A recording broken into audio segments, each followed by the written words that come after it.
ప్రేక్షకులకు నమస్కారం. చూస్తున్నటువంటి ప్రేక్షకులకు స్వాగతం. మనకు విశ్వావసునామ సంవత్సరంలో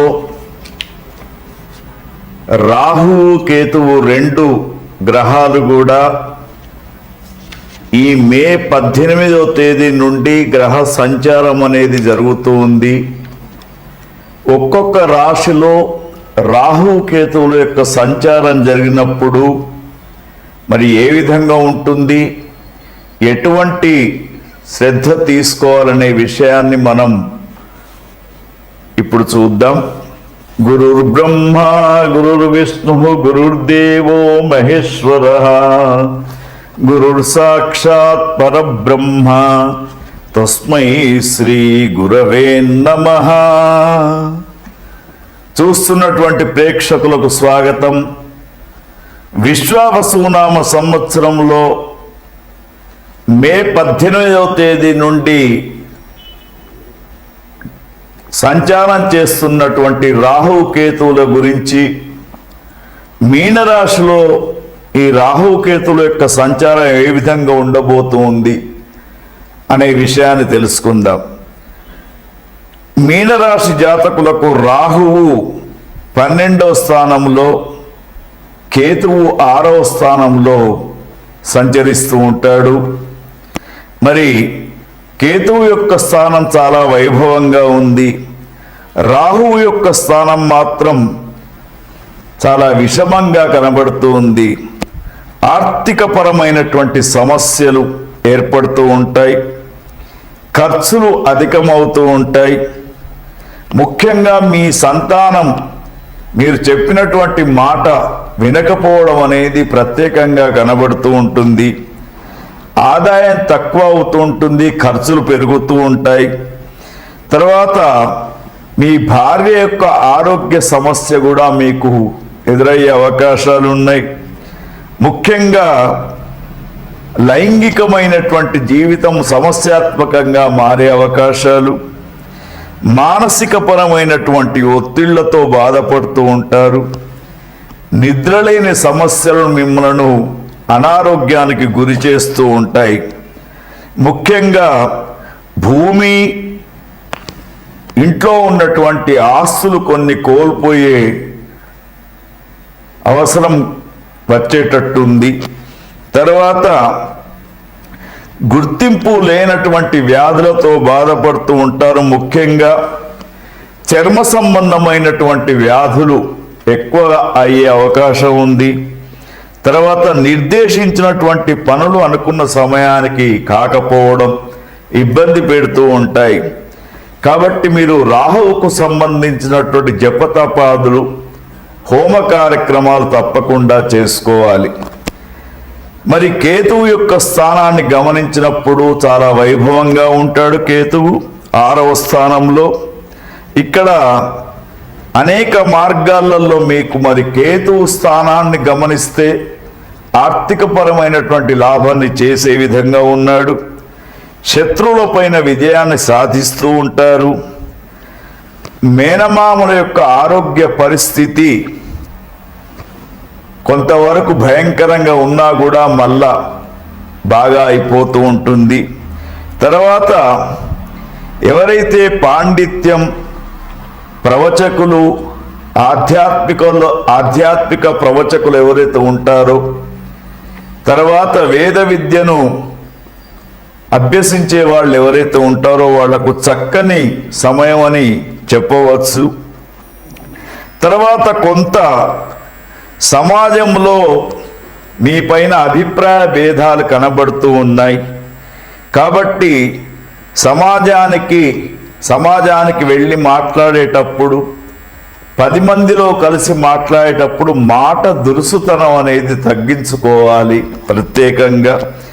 మరి ముఖ్యంగా మీకు ఈ సంవత్సరం మొత్తం మీనరాశులకి గమనించినప్పుడు షడ్గ్రహ కూటమి కూడా మీనరాశిలో ఏర్పడ్డా కూడా వీరికి కేతుగ్రహం మాత్రమే చాలా అనుకూలంగా ఉంది. కాబట్టి మీనరాశి జాతకులు వాళ్ళలో ఉన్నటువంటి జ్ఞానం ద్వారా ప్రతి సమస్యను ఎదుర్కొని ముందుకు పోతారు. అయితే మీనరాశి జాతకులకు ఒక సూచన ఏమిటంటే, ముఖ్యంగా మీరు ప్రతిరోజు కూడా లయకారుడైనటువంటి శివుని యొక్క అభిషేకం చేసుకోవడం మీకు ఉత్తమమైనటువంటి మార్గంగా చెప్పబడుతూ ఉంది. ఓం తత్సత్. మనకున్నటువంటి ద్వాదశ రాశుల వారికి రాహుకు కేతుకు సంబంధించినటువంటి దోష నివారణకు అందరూ కూడా ఒక సామూహికమైనటువంటి పరిష్కారం చేసుకోవచ్చు. ఎందుకంటే ఈ శ్లోకాన్ని ప్రతిరోజు కూడా చదువుకోవాలి. ఉగ్రం వీరం మహావిష్ణుం జ్వలంతం సర్వతోముఖం నృసింహం భీషణం భద్రం మృత్యోర్మృత్యుం నమామ్యహం అనే శ్లోకాన్ని అందరూ కూడా చదువుకోవడంతో పాటు ఈ 22వ తేదీన వస్తున్నటువంటి వైశాఖ బహుళ దశమి హనుమత్ జయంతి వస్తూ ఉంది. ఎవరికైతే రాహుకేతు గ్రహాలు చక్కగా లేవో, 12 రాశులలో ఒకరికి రాహు బాగా ఉంటే ఒకరికి కేతువు బాగా లేడు. కాబట్టి 12 రాశులకు సంబంధించినటువంటి అందరూ కూడా 22వ తేదీ తప్పకుండా ఆంజనేయ స్వామి వారి యొక్క పూజాది కార్యక్రమాలు, ఆకు పూజ కావచ్చు, లేదా చందనము పూయడం కావచ్చు, వడల పేర్లు వేయడం కావచ్చు, లేదా 5 అరటిపండ్లు నైవేద్యం సమర్పించడం తప్పకుండా చేయాలి. తర్వాత ప్రస్తుతం ఉన్నటువంటి మన దేశ పరిస్థితుల దృష్ట్యా కూడా రాహు కేతువులతోటే కాలసర్ప దోషం ఏర్పడి మనకు భయంకరమైనటువంటి పరిస్థితులు వస్తూ ఉన్నాయి. కాబట్టి ఇంకొక సులభమైనటువంటి మార్గం ఏమిటంటే, మనకు ఈ 14వ తేదీ రాత్రి 10:32 వృషభ రాశి నుండి గురుగ్రహం మిథున రాశిలోకి ప్రవేశిస్తున్నటువంటి సమయంలో సరస్వతి నదికి పుష్కరాలు వస్తూ ఉన్నాయి. మరి సరస్వతి నది మనకు ఎక్కడో లేదు, త్రివేణి సంగమం అయినటువంటి ప్రయాగలో కుంభమేళ జరిగిన దిక్కుంది.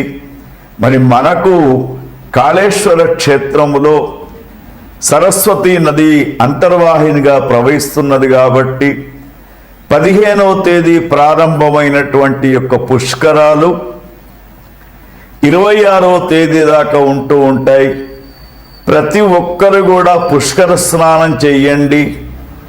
తర్వాత అక్కడ ఉన్నటువంటి కాళేశ్వర ముక్తేశ్వర స్వామి వారి యొక్క దర్శనం చేసుకోండి.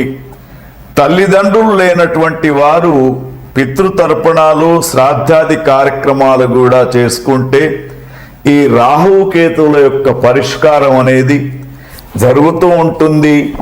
రాహుకేతువులు ముఖ్యంగా రాహుకేతువులు ఏమిటంటే ఛాయాగ్రహాలుగా చెప్పినా కూడా గ్రహణం ఏ విధంగా అయితే పీడిస్తూ ఉంటుందో వీళ్ళు ఆ విధంగా పీడిస్తూ ఉంటారు. కాబట్టి మరి తప్పకుండా ఇప్పుడు మేము చెప్పినటువంటి 2 పరిష్కారాలు మరి ఏదైతే ఉందో సరస్వతి పుష్కర స్నానం లేదా ఆంజనేయ స్వామి వారి యొక్క ఆరాధన తప్పకుండా మీరు చేసుకుంటే రాహుకేతువులు చాలా అనుకూలంగా ఉంటారు.